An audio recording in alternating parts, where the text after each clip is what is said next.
മോനെ വീക്കുട്ടാ, കുറച്ച് പാവയ്ക്കയും കോവയ്ക്കയും കൂടി പറിക്കടാ. അച്ചാച്ചി, ഇത്തിരി ഒതളങ്ങ കൂടെ പറിക്കാം. അതാകുമ്പോ അച്ചാച്ചി തിന്നോ. ഒതളങ്ങ കൊണ്ട് നിന്റെ അമ്മയ്ക്ക് കൂട്.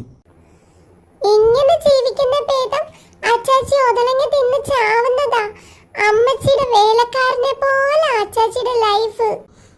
ദേവി, വെറുതെ ഇല്ലായ്മ പറയില്ല കേട്ടോ. ഞാൻ എൻ്റെ ജീനിക്ക് വേണ്ടിയാ കഷ്ടപ്പെടുന്നത്.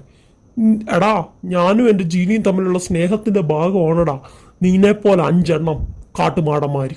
ഓ, ഞാനിപ്പോ പറഞ്ഞതാ കുറ്റം. അച്ചാച്ചിക്ക് മാത്രം ഇവിടെ ഒരു കുഴപ്പമില്ല. അമ്മച്ചി പറയുന്നതെല്ലാം അനുസരിച്ച് പണിയും ചെയ്ത് നടക്കുന്നതുകൊണ്ട് അച്ചാച്ചിക്ക് സ്വസ്ഥതയുണ്ട്. ബാക്കിയുള്ള ഞങ്ങൾക്കോ ഒരു സ്വസ്ഥതയില്ല. അതെന്നാന്നോ അവള് പറയുന്ന എന്നേലും ഒരു കാര്യം നീയൊക്കെ അനുസരിക്കുന്നുണ്ടോ? ആദ്യം തള്ള പറയുന്ന കേക്ക്, എന്നിട്ട് നീയൊക്കെ കിടന്ന ആളുകളി. അമ്മച്ചി പറയുന്ന ഒറ്റ കാര്യത്തിൽ ഒരു ലോജിക്കും ഇല്ല. ഞാനത് അനുസരിക്കാൻ പോകുന്നുമില്ല. ഞാൻ ഈ യുങ്കിച്ചിന് സ്ട്രോങ് ആയിട്ട് നിൽക്കും. വേണമെങ്കിൽ ഹോബിച്ച് അനുസരിക്കട്ടെ.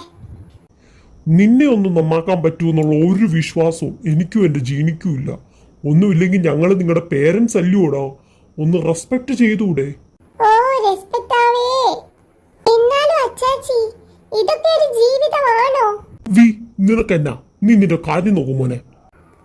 അല്ല ചാച്ചി, ഞാൻ ഒരു കാര്യം ചോദിക്കട്ടെ. പെണ്ണുങ്ങളാ കുടുംബത്തെ പണിയെടുക്കുന്നേ. ഇവിടെയാണെങ്കിലും ജൂണിച്ചൻ, ഞങ്ങളുടെ അച്ചാച്ചി, അമ്മച്ചിയാണെങ്കിലും ഫുൾ ടൈം TV സീരിയലും ബ്യൂട്ടി പാർലറും. ഇതൊക്കെ ഒരു ജീവിതമാണോ അച്ചാച്ചി? എന്റെ ജീവിതം ഇതൊക്കെയാ. എന്റെ ജീനി എന്ത് പറയുന്നു അതാ എന്റെ ജീവിതം. ജീനി ജീനി എന്ന് പറഞ്ഞ് ജീനി ആരുടെയും കൂടെ ഒളിച്ചോടുമ്പോ പഠിച്ചോളൂ. എന്റെ നീ നിന്റെ അമ്മച്ചിയെ കുറിച്ചാട്ടോ ഈ പറയുന്നേ. നിനക്കെന്നാ മര്യാദ ഉണ്ടായിട്ടാടാ നീ ഇങ്ങനൊക്കെ പറയുന്നേ? മര്യാദയൊക്കെ എനിക്കുണ്ട്. അച്ചാച്ചി സൂക്ഷിച്ചാ അച്ചാച്ചിയുടെ ഭാര്യ ഉണ്ടാവും.